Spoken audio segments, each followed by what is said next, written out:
Doctor plus viewers அனைவருக்கும் வணக்கம். நான் உங்கள் டாக்டர் ராஜலட்சுமி, சித்தா பிசிஷியன்.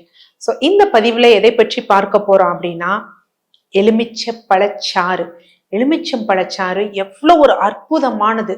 அதை டெய்லி குடிக்கலாமா, குறிப்பாக அல்சர் பேஷண்ட்ஸ் குடிக்கலாமா அப்படிங்கிற உங்களுடைய சில சந்தேகங்களும் இருக்கும். அதற்கு தெளிவு கிடைக்கும் வகையில தான் இந்த பதிவுகள் இருக்கும். இந்த பதிவு ஸோ ஃபர்ஸ்ட் விஷயம் என்ன அப்படின்னு பாத்தீங்கன்னா, லெமன் ஜூஸ் ஏன் குடிக்கணும் அப்படிங்கிறத விட ஏன் டெய்லி குடிக்கணும் அப்படிங்கிறத நம்ம பார்ப்போம். ஆக்சுவலா லெமன் ஜூஸ் அப்படிங்கிறோடனே நம்ம மைண்டுக்கு ஃபர்ஸ்ட் வர்றது என்னது? Vitamin C. வைட்டமின் சி தான் ரொம்ப முக்கியம். ஒரு நபருக்கு, அதாவது ஆண்களா இருந்தா ஒரு நாளைக்கு, பெண்ணா இருந்தா ஒரு நாளைக்கு 70 மில்லிகிராம் தேவை. ஆண்களா இருந்தா 90 மில்லிகிராம் விட்டமின் சி நமக்கு டெய்லி தேவை. ஏன் டெய்லி தேவை அப்படின்னா, அது ஏன் நம்ம உடம்புக்கு நல்லதுங்கிறத பின்னாடி வைப்போம். பட் டெய்லி நம்ம ஏன் எடுக்கணும் அப்படின்னா, இப்ப விட்டமின் B12 இருக்கு அப்படின்னு வச்சுக்கோங்களேன், இதெல்லாம் நம்ம உடம்புல சேகரித்து வைக்கப்படும். இரும்பு சத்து சேகரித்து வைக்கப்படும். ஓகேவா? அதிகமானா அதனால் அது நோய் நிலை வரும், அது வேறு விஷயம். பட் நம்ம உடம்பு ஸ்டோர் பண்ணும். ஆனா விட்டமின் சியை பொறுத்த வரைக்கும் நம்ம உடம்பு ஸ்டோரேஜ் பண்ணாது. டெய்லி யூட்டிலைஸ், டெய்லி எடுத்து அப்பயே இது பண்ணி எக்ஸஸா இருந்தா வெளியே தள்ளப்படும். ஸோ அன்றாடம் நடக்கக்கூடிய நிகழ்வு. அதனால என்ன பண்ணணும் அப்படின்னு பாத்தீங்கன்னா, நம்ம டெய்லி அதனாலதான் லெமன் ஜூஸ் குடிக்கணும். ரொம்ப முக்கியம். ஏதாவது ஒரு மோட்ல எடுக்கலாம், பட் சில முறையில எடுக்கிறப்ப அது வேஸ்டேஜ் ஆகும். அதனால லெமன் ஜூஸ் டெய்லி குடிக்கணுமானா கண்டிப்பா டெய்லி லெமன் ஜூஸ் குடிக்கணும். சரி, ஓகே. லெமன் ஜூஸ் எடுப்பதனால் என்ன நன்மை அப்படின்னு பார்த்தோம்னா, முதல் விஷயம் என்ன அப்படின்னு பாத்தீங்கன்னா, செரிமானத்தை தூண்டும். யாருக்காவது வாந்தி வருது, வயிறு உப்புசமா இருக்கு, இதுக்கெல்லாம் பாத்தீங்க அப்படின்னா லெமன் ஜூஸ் எடுக்க சொல்வதற்குரிய காரணம் என்ன அப்படின்னு பாத்தீங்கன்னா, அது செரிமானத்தை தூண்டும். ஆக்சுவலா நம்ம லெமன் ஸ்மெல் பண்றோம் பாத்தீங்களா, அந்த ஸ்மெல்லே பாத்தீங்கன்னா நமக்கு கொமட்டல் தன்மை இது பண்ணும், குறைக்கிறதுக்கு காரணம் அதுவும் ஒரு வகையான ரிஃப்ளெக்ஸ் தான். ஸோ அதனால செரிமானத்திற்கு ரொம்ப நல்லது. அடுத்து ரெண்டாவது, நம்ம உடம்புல நீர்த்துவத்தை மெயின்டைன் பண்ணும். இப்ப ஒரு நாளைக்கு இவ்வளவு தண்ணீர் குடிக்கணும், ஏதோ ஒரு காரணங்களால குடிக்கணும் அப்படின்னா நம்ம தண்ணீர் குடிப்போமா? குடிக்க மாட்டோம். அதே நீங்க லெமன் கலந்த ஒரு தண்ணீர் குடிக்கணும் அப்படின்னு வச்சுக்கோங்களேன், நல்லா நிறைய தண்ணீர் நம்ம குடிக்கலாம். இப்ப ஆல்கலைன் வாட்டர்ன்னு சொல்றாங்க, லெமன் நறுக்கி போட்ட ஒரு தண்ணீர். ஸோ நார்மல் தண்ணீரை நம்ம குடிக்கிறப்ப நமக்கு அவ்வளவு கஷ்டமா இருக்கும். சில பேர்லாம் தண்ணீர் குடிச்சாலே வாந்தி வரும்னு சொல்லுவாங்க. ஆனா இந்த லெமன் தண்ணீரை குடிக்கிறதோ, ஊறின தண்ணீரை குடிக்கிறதோ, இல்ல லெமன் ஜூஸ் வெறும் தண்ணீர்ல கலந்து குடிக்கிறதோ என்ன அப்படின்னு பாத்தீங்கன்னா உங்களுக்கு நல்லா தெரியும். ஸோ அதனால அவங்க எப்படின்னா ஹைட்ரேஷன் ஆவாங்க. அடுத்து ரொம்ப முக்கியமான விஷயம் என்ன அப்படின்னு பாத்தீங்கன்னா, கிட்னிக்கு நல்லது. சிறுநீரகத்துல கற்கள் ஏற்படாமலும் தடுக்கும். சிறுநீரகத்தின் வழியாக கழிவுகள், உடம்புல இருக்கக்கூடிய எக்ஸஸான உப்புக்களை தள்ளக்கூடிய தன்மையும் எதற்கு இருக்கு அப்படின்னு பாத்தீங்கன்னா, இந்த லெமன், அந்த லெமன் ஜூஸ்க்கு இருக்கு. ஸோ அதனால அது எதுக்கு ரொம்ப நல்லதுன்னா, கிட்னிக்கும் நல்லது. அடுத்து விட்டமின் சி இருக்கிறதுனால நோய் எதிர்ப்பு சக்தியையும் அதிகரிக்கக்கூடிய தன்மை அதுக்கு இருக்கு. ஸோ அந்த காரணத்துக்காகவும் எடுக்கணும். அடுத்து ரொம்ப முக்கியமானது என்ன அப்படின்னு பாத்தீங்கன்னா, நோய் எதிர்ப்பு சக்தியை அதிகரிக்கக்கூடிய விட்டமின் சினாலே என்ன அப்படின்னு பாத்தீங்கன்னா, இம்யூனிட்டியை தான் அது டெவலப் பண்ணும்.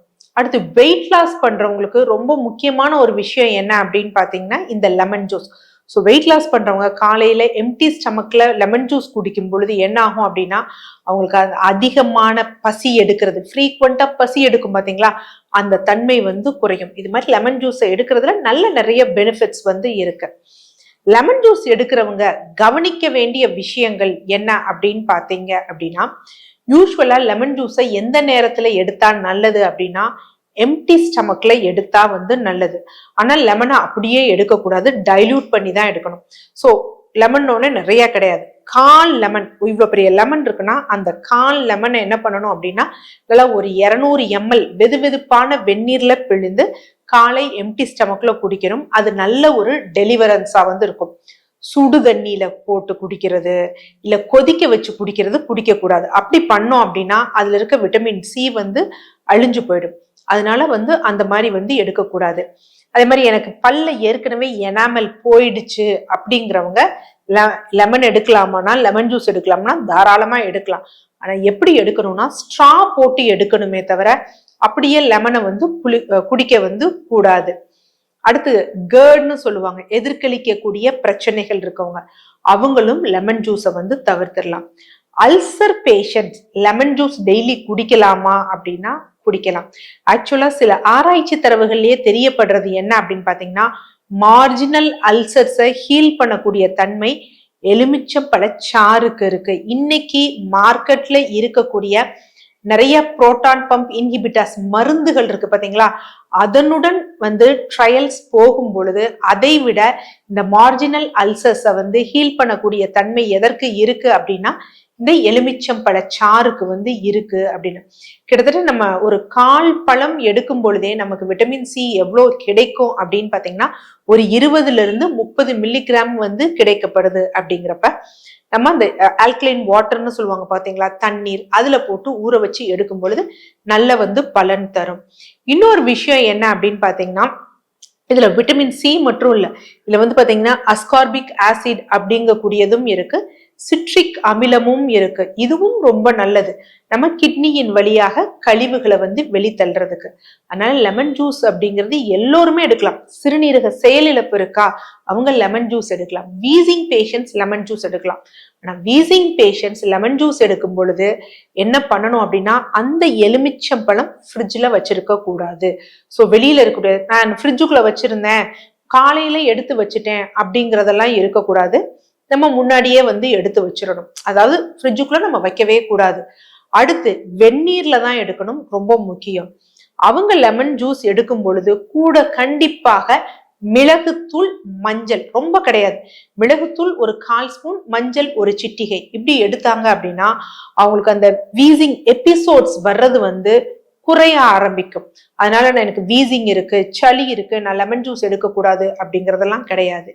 லெமனை வந்து போட்டு நம்ம கொதிக்க வச்சு எடுக்கலாமா, குடிக்கலாமா, அது பலன் தருமா அப்படின்னா யூஸ்வலா விட்டமின் சி கிடையாது, அதுல வந்து அது டெஸ்ட்ராய் ஆயிரும். ஆனா அந்த லெமன் இருக்கு பாத்தீங்களா, அந்த தோல், அதோட அந்த பித்து இருக்கு பாத்தீங்களா, நடுவுல இருக்க அந்த திக்கா இருக்குது, அதை கொதிக்க வச்சு எடுக்கும் பொழுது நமக்கு என்ன அப்படின்னா கொலாஜனை இன்டியூஸ் பண்ணக்கூடிய இன்டியூசாஸ் நமக்கு கிடைக்கும். அதனால இந்த முடக்குவாதம், மூட்டு வலிகள், குறிப்பாக உப்பு நீர் வாதம்னு சொல்லக்கூடிய யூரிக் ஆசிட் இருப்பவர்களுக்கு வந்து இது நல்ல பலன் தரும். அதனால லெமன் ஜூஸ்ங்கிறது எல்லாருமே எடுத்துக்கலாம். நான் சொன்ன மாதிரி என்ன அப்படின்னு பாத்தீங்கன்னா, இந்த பிராங்கியல் ஆஸ்துமா பேஷண்ட்ஸ், கம்ஸ் வந்து பாத்தீங்க அப்படின்னா டேமேஜ் ஆயிருக்கு, வீக் ஆயிருக்கு, அவங்க அந்த எதிர்கழித்தல் இந்த பிரச்சனை இருக்கிறவங்க மட்டும் மேல நான் சொன்னதோட எடுத்துக்கலாமே தவிர மற்றபடி அனைவரும் எடுக்கலாம். ஆரோக்கியமான ஒரு பானம் தான்.